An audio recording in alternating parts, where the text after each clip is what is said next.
क्या आपके घर में भी एक मंदिर है? एक ऐसा पवित्र स्थान जहां आप अपनी आस्था, अपनी प्रार्थनाएं और अपनी श्रद्धा अर्पित करते हैं।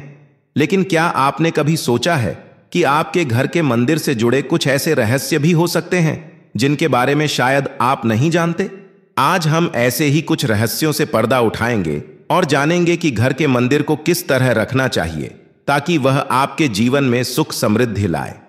क्या आपके मन में कभी यह सवाल आया है कि घर के मंदिर में दरवाजा होना चाहिए या नहीं? क्या यह सिर्फ एक दिखावा है या इसका कोई गहरा महत्व है? और अगर दरवाजा नहीं है तो क्या कोई और विकल्प है? क्या आप जानते हैं कि मंदिर में रखे जल का क्या करना चाहिए? क्या उसे यूं ही फेंक देना चाहिए? और सबसे महत्वपूर्ण सवाल, घर के मंदिर में कितनी तस्वीरें होनी चाहिए? क्या ज्यादा तस्वीरें ज्यादा आशीर्वाद लाती हैं या इसका कुछ नकारात्मक प्रभाव पड़ता है? और मंदिर में छिपकली या चींटियों के आने का क्या मतलब होता है? आज हम इन सभी सवालों के जवाब आपको बताने वाले हैं। तो भक्तों, वीडियो में आगे बढ़ने से पहले प्रकाशित जिंदगी चैनल को जरूर सब्सक्राइब कर लीजिएगा और कमेंट बॉक्स में जय मां लक्ष्मी जरूर लिख देना ताकि आप पर भी धन की देवी मां लक्ष्मी की कृपा बनी रही है। सबसे पहले बात करते हैं मंदिर के दरवाजे की।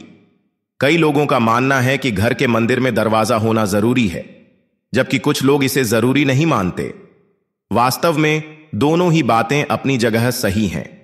शास्त्रों के अनुसार यदि आपके घर में एक अलग पूजा कक्ष है तो उसमें दरवाजा होना चाहिए। लेकिन यदि आपके पास इतना स्थान नहीं है और आपने घर के किसी कोने में ही मंदिर बनाया है तो आप सिर्फ एक पर्दा लगाकर भी काम चला सकते हैं। ऐसा इसीलिए है क्योंकि यदि कोई दरवाजा या पर्दा नहीं होगा तो पूरा घर ही मंदिर बन जाएगा और फिर आपको घर के सामान्य कामकाज में भी परेशानी होगी। आप न तो मंदिर में बैठकर भोजन कर पाएंगे और न ही जूते चप्पल पहनकर अंदर जा पाएंगे। इसके अलावा ऐसे कई काम हैं जो मंदिर में नहीं करने चाहिए, लेकिन घर में हमें वे काम करने पड़ते हैं। इसलिए व्यावहारिक दृष्टिकोण से घर के मंदिर में एक कपाट, दरवाजा होना आवश्यक है। इसके अलावा सूर्य ग्रहण और चंद्र ग्रहण के दौरान सूतक लगने पर मंदिरों के कपाट बंद कर दिए जाते हैं। यही नियम घर के मंदिर पर भी लागू होता है। इसलिए दरवाजे का होना जरूरी है ताकि आप ग्रहण के दौरान मंदिर को बंद कर सकें। अब बात करते हैं मंदिर में रखे जल की।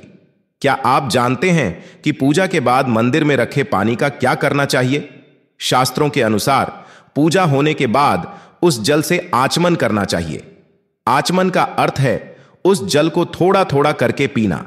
इसे बहुत ही शुभ माना जाता है। लेकिन ध्यान रखें कि आचमन केवल पूजा के बाद ही करना चाहिए।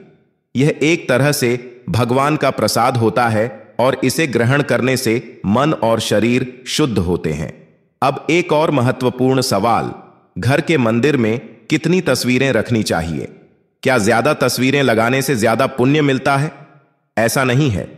शास्त्रों के अनुसार पूजा घर में कभी भी गणेश जी की 2 से अधिक मूर्तियां या तस्वीरें नहीं रखनी चाहिए। ऐसा माना जाता है कि इससे शुभ फल नहीं मिलता है। हां, आप घर के 2 अलग अलग स्थानों पर एक ही भगवान की 2 तस्वीरें लगा सकते हैं, लेकिन एक ही स्थान पर एक ही भगवान की 2 से ज्यादा तस्वीरें नहीं होनी चाहिए। इसके अलावा मंदिर में भगवान की ऐसी मूर्ति या तस्वीर भी नहीं रखनी चाहिए जो युद्ध की मुद्रा में हो या जिसमें भगवान का रौद्र रूप हो। गृहस्थ लोगों को विशेष रूप से ऐसी तस्वीरें नहीं रखनी चाहिए। शांत और सौम्य रूप वाली तस्वीरें ही मंदिर में लगानी चाहिए। अब बात करते हैं कुछ ऐसे संकेतों की जो अक्सर हमें हमारे घर के मंदिर में दिखाई देते हैं, जैसे छिपकली और चींटियां। क्या आपने कभी सोचा है कि इनका क्या मतलब होता है? यदि आपको अपने घर के पूजा स्थल में छिपकली दिखाई दे तो इसे बहुत ही शुभ माना जाता है। मान्यताओं के अनुसार पूजा घर में छिपकली का दिखना मां लक्ष्मी के आगमन का संकेत होता है। इसलिए यदि आपको कभी अपने पूजा घर के अंदर या आसपास छिपकली दिखे तो उसे कभी न भगाएं। ऐसा माना जाता है कि जिस घर के पूजा स्थल में छिपकली होती है वहां लक्ष्मी का वास होता है। इसी तरह घर में काली चींटियों का आना भी एक आम बात है, लेकिन क्या आप जानते हैं कि इसका क्या मतलब होता है, खासकर जब वे आपके पूजा घर में दिखाई दें? काली चींटियों का घर में आना सुख, समृद्धि और धन लाभ का संकेत होता है। इसे मां लक्ष्मी के आगमन का भी संकेत माना जाता है। यदि काली चींटियां खाने की चीजों पर टूट पड़ें तो यह किस्मत पलटने का संकेत होता है। और सबसे महत्वपूर्ण बात, काली चींटियों को भोजन देना पुण्य कमाने के समान होता है।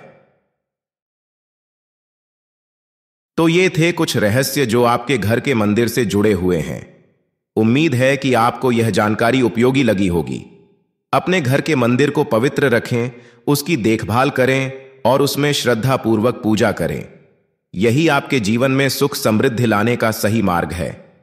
तो भक्तों, आज के वीडियो में बस इतना ही। अगर जानकारी पसंद आई तो वीडियो को लाइक और चैनल को सब्सक्राइब जरूर करना। जय श्री कृष्णा, राधे राधे, हर हर महादेव।